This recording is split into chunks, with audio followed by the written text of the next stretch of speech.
Hi, boys and girls. Welcome to your language lesson for lesson 11 for today. Today, in our lesson, we will be learning about correlative conjunctions when we're writing or speaking. A correlative conjunction are words that work together in pairs to relate one part of a sentence to another part. So, let's look more into what we're talking about today. These are examples of your correlative conjunctions. Either or.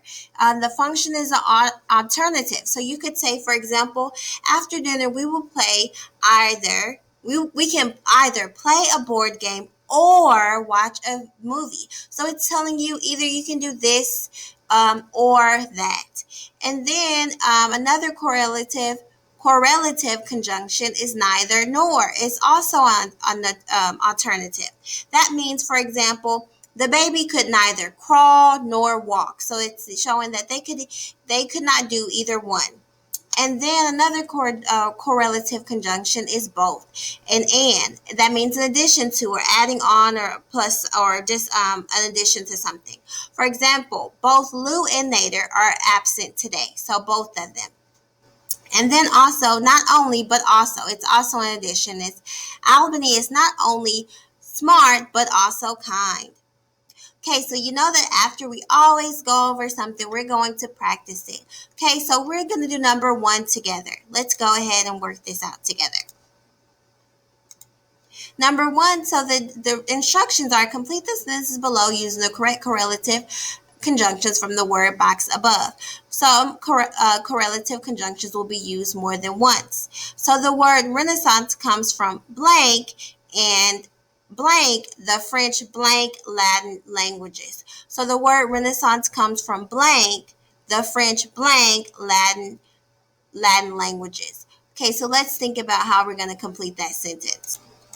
Okay, so it says the Renaissance word comes from blank, the French blank Latin languages. So when we say the word Renaissance comes from either the French or Latin languages, does that make sense? Or will we say the word Renaissance comes from both the French and Latin languages, or neither the word Renaissance comes from neither the French nor Latin languages, or the word Renaissance comes from not only the French but also Latin languages.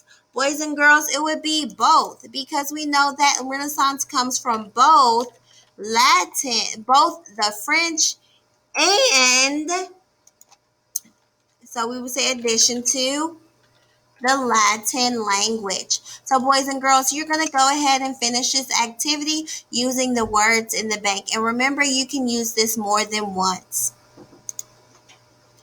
Okay, our next activity we're going to do.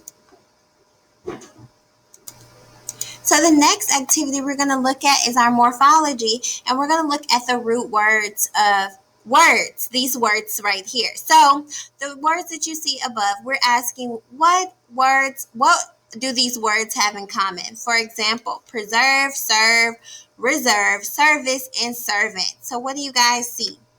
The root word serve. We remember that prefixes are added to the beginning of a root word and suffixes are added to the end of root words to make new words.